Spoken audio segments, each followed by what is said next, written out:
Bonjour et merci de cette occasion de parler de l'école d'automne qui vient d'avoir lieu à l'Université d'Angers la semaine dernière.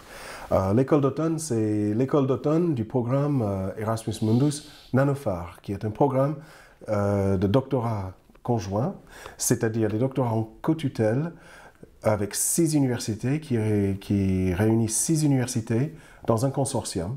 L'étudiant thésard fait une partie de ses études doctorales dans une université et une autre partie dans une autre université, pilotée par 2 directeurs de thèse dans les 2 universités, dans la thématique des nanomédecines, c'est-à-dire comment on peut, avec plus d'efficacité, assurer la transmission des médicaments aux malades pour combattre les maladies et améliorer la santé de l'humanité. Je pense que ce programme est important, a reçu le soutien de l'Europe à hauteur de plusieurs millions d'euros. C'est pour attirer les meilleurs candidats du monde entier. Ils étaient 140 à postuler. Nous avons sélectionné 9.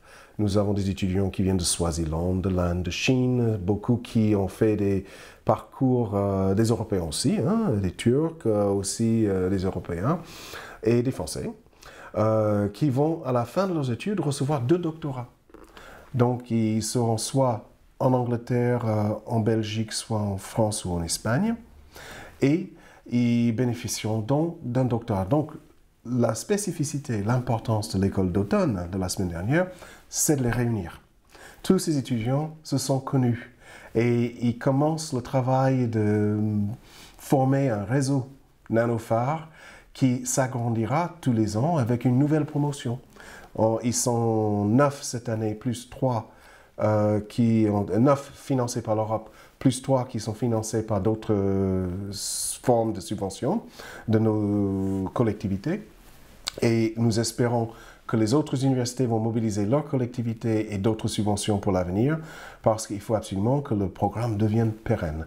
Qu'après la fin, dans 5 ans, du financement européen, il faut absolument qu'on puisse arriver à avoir une continuité de ce programme qui bénéficiera encore du label Erasmus Mundus, qui est un label très convoité et très difficile à obtenir.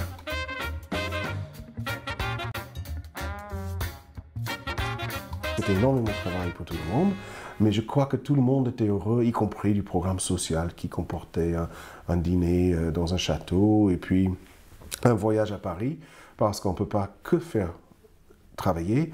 Ils ont eu par contre beaucoup de travail. Il y avait des conférences avec des conférenciers reconnus du monde entier, dans des experts locaux comme Jean-Pierre Benoît, jusqu'à des intervenants d'Afrique du Sud, d'Argentine, nos partenaires associés dans le programme.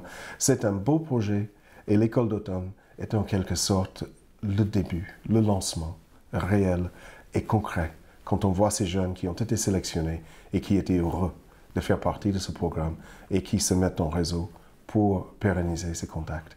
Je souhaite aussi reconnaître publiquement le travail de notre direction des relations internationales et surtout de Franck Bourry, qui est professeur en nanopharmacie et qui, depuis le début, ça fait 3 ans qu'on est en train de travailler ensemble sur ce projet.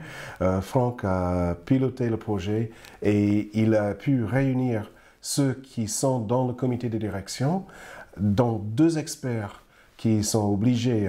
Nous avons des contraintes réglementaires du programme Erasmus Mundus qui sont très fortes et nous avons donc 2 experts qui ont conseillé au niveau de comment faire en sorte qu'on associe de nouveaux partenaires pour un avenir et des financements pour d'autres étudiants et dont certains permettra une pérennisation au-delà du financement européen, comme je vous ai dit tout à l'heure. Voilà, donc c'est gratifiant de voir ce genre de choses quand on est responsable des relations internationales pour une université.